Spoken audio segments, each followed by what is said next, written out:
Hello everybody, welcome back to another episode of Nightly News with your host, KnightShade. Without further ado, let's get into today's topics then. Now, the first topic today is very interesting. It starts off like any other day. I was making my rounds looking for new Dragon Quest news and socializing with people on the Dragon Quest Discord server, like I normally do, when I noticed that one of the higher-ups, Nyan Majo, had informed me and the rest of the server that the guidelines for streaming Dragon Quest XI S and making video content had officially been released by Nintendo Everything, a gaming journalism website. Now, on first inspection of the rules, it looks like your standard terms and conditions for when a game initially releases, albeit just a tad bit strict in some areas with cutscenes. When looking at these guidelines, I kinda get the same feeling that I got with Atlas when they released Persona 5 back in 2017 and were a little stir-crazy with enforcing copyright rules for the first couple months after its release. Rules like these are in place to prevent people from ruining and spoiling the game for others, which I totally agree with. I imagine that, as time goes on, Square will eventually lighten up with their streaming rules as more and more people get acquainted and settled in with Dragon Quest XI S. However, there was one rule that did strike me as a bit odd and really didn't make sense at first. The rule in full reads, refrain from using Dragon Quest XI S content in a 2D format. My initial reaction to this rule was one of bewilderment and vexation. I had originally thought that this rule meant that you were not allowed to record or stream the game in its 2D form, as the newest installment of Dragon Quest allows for you to experience the entirety of your adventure in the classic 2D nostalgic style that Dragon Quest has been known for. In my confusion and drive to figure out what the rule actually meant, I reached out to two different video game lawyers on Twitter so that I could maybe have gotten some clarification on the rules that seemed odd to me, as I am not a legal expert of any capacity. Unfortunately, as of the time of me producing this video, which is today, neither of them have gotten back to me for comment on the matter, most likely due to them being busy at the time. So, with that option being off the table for now, I turned to the next best place for an answer, Reddit. More specifically, r/DragonQuest. Thankfully, I didn't have to wait long to get the answer I needed, as a Reddit user by the name of GaijinB quickly cleared this up for me. If you're watching this, Gaijin, I just wanted to give you a big thanks for helping me out with this. Anyways, he then went on to state that there was a mistranslation with this rule, and linked the original Japanese guidelines for me. The original rule in question reads as follows. Kokai shita naiyo no nijiryu ha yuki wa naide kudasai. Rei kokai shita naiyo o matomete sashi na do no betsu no baitai de no saihaifu ha yuryo muryo nika kawa razu goen ryo kudasai. Which translates to, do not reuse your live stream material for a secondary purpose, e.g., collecting live streamed / captured material and printing it / releasing it as a booklet for commercial or non-commercial purposes.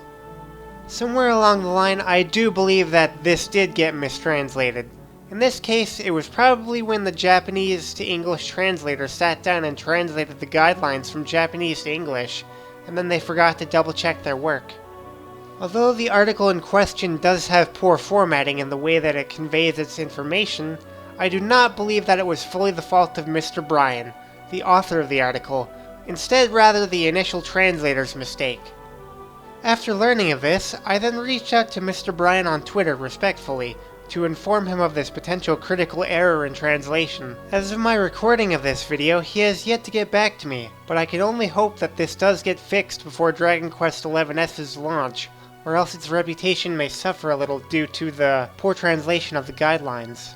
Hey Mr. Bryan, if you are watching this, I would like to state that I only want to correct the mistranslations in the article, and to prevent the spread of misinformation that could potentially harm the game's launch window. I have the utmost respect for games journalism when it is done with authenticity, integrity, and professionalism, and I would love to help you fix this error in any way possible.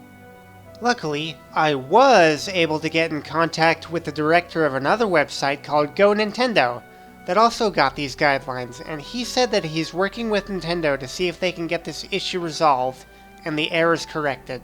I am not going to show you the emails out of respect for his privacy, but that is what happened. I want to give a huge thanks to both Gaijin B on Reddit, who helped me discover this mistranslation in the first place, and to Autumnal Blake, one of the Patreon supporters on the GoNintendo Discord server, who helped me get in contact with the director. It should be also stated that I am not affiliated with GoNintendo or Nintendo Everything in any way, shape, or form. I just wanted to help them out and help them fix this error.